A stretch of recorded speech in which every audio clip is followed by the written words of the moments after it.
Celebrities have been endorsing video games for a long time now, but it still feels weird seeing an actual person, officially or not, turn up as part of your digital make-believe, especially when it's a real person you know exists somewhere out there in the real world, same as you. For this list, we'll be looking back on the top 10 times that happened, with the caveat that to be eligible for this list, the famous face in question didn't have to officially lend their likeness to the developers, but they do have to have been alive at the time the game was made and be an actual integral part of the game itself, a player character, an enemy, a boss, or a supporting figure. With that in mind, I'm the Game OverThinker, and these are the top 10 best games starring real living people.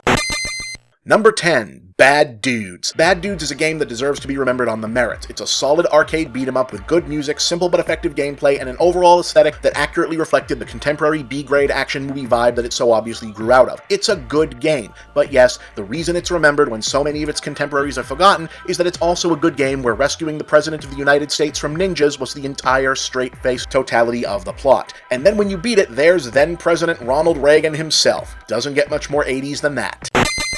Number 9. One-on-One, Dr. J versus Larry Bird. If you weren't there for at least part of it, I don't know that anyone can really explain the exciting and vaguely dangerous atmosphere that surrounded Larry Bird as a figure in sports culture, particularly the way the sports media insisted on framing him as the rival to a succession of black NBA stars. Problematic or not, the Bird vs. Mini franchise is part of gaming history for that very reason. Getting in on that thinly veiled, racially charged action marked the beginning of sports games actively becoming part of sports culture beyond just the branding. Plus, the original Dr. J vs. Bird was an impressive game in its day, along with being one of the key titles that put Electronic Arts on the map.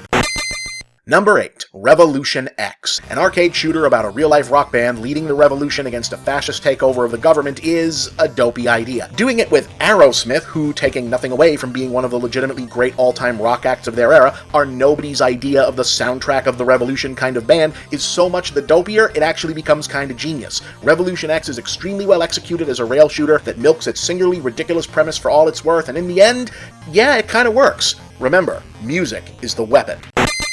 Number 7. 50 Cent Blood on the Sand. This should not be a good game, and yet it kind of is, in many respects predating the kind of sincerity at any cost approach to absurdist action scenarios that later transformed the Fast and Furious movies into a global entertainment phenomenon. An action game that pitted one-time top-selling hip-hop star 50 Cent against terrorists who've stolen his priceless jeweled skull while on tour in the Middle East may or may not have been in the worst possible taste, but the only thing more shocking than its existence was the fact that they actually made a decent game out of it. Hell, it was better than 50's movie.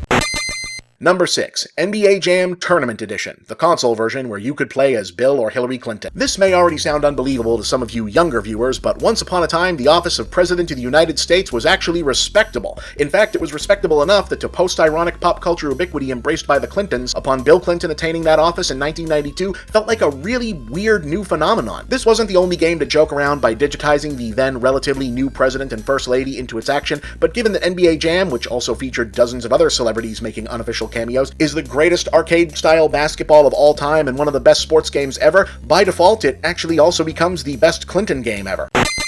Number 5. Michael Jackson's Moonwalker. Whatever or whoever you choose to believe about the late Michael Jackson as a person, Michael Jackson the icon will probably loom large over the popular culture for a long, long time. So it's really kind of surprising that he only ever did 2 video games, considering how prominently his 80s and 90s stage personas crossed over into the youth entertainment scene. Moonwalker is a defiantly ridiculous game, whichever version you're talking about, but it's nothing if not memorable as the ultimate video game incarnation of what may have been the best suited to being a video game character celebrity of his era, maybe even of all time.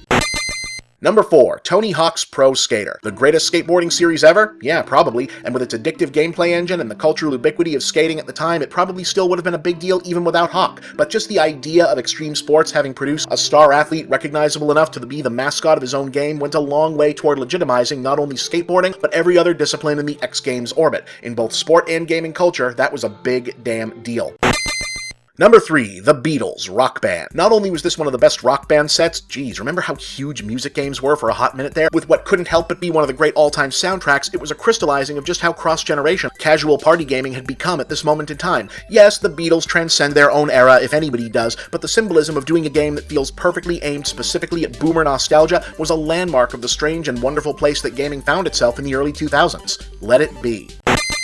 Number 2. Madden NFL 94. Video games are all about fulfilling fantasies, but for decades, sports games were chasing the wrong one, trying to recreate an idea of playing a sport. As it turned out, the fantasy we really wanted to fulfill was the fantasy of reaching out and controlling the action of sports on television, and that's where John Madden came in. Matching a real sportscaster's iconic voice and catchphrases to real teams and players was the alchemy sports gaming had been chasing all along, and Madden himself, a character so larger than life that if he hadn't existed, games would have had to invent him, was the key to unlocking it all. Number 1. Mike Tyson's Punch-Out! Okay, can we get real for a minute? The whole modern idea of Mike Tyson as a kitschy pop culture reference makes me a little uncomfortable. Yes, he's got a right to make a living, but I feel like the cameos and the cartoons all kind of cheapen the reasons his career cracked up in the first place, his victims, and his own history of being victimized and exploited himself. But nonetheless, the facts of Tyson's life and the already warped nature of his public persona at the height of it is part of what makes Punch-Out such an incredible artifact of pop culture. It's a great game, first off, one of the best ever, with an unmatched integration of character animation and gameplay, but the idea that Tyson's celebrity, even before all the scandals and arrests, was so tied to the idea of him as some kind of inhuman monster that he had to be the villain of his own video game is still a horrifying, weird wonder to behold, a time capsule of a boxing industry that turned a disturbed man into a violence machine for profit and a culture that cheered it on. Perhaps it's for the best, but there will never be another game or another moment in time quite like this. And that's the list. Do you agree? Do you disagree? Tell us about it in the comments and suggest other lists you might like to see. Remember to like, subscribe, share with all your friends, and please consider donating to the Movie Bob Patreon to support this and other series like it.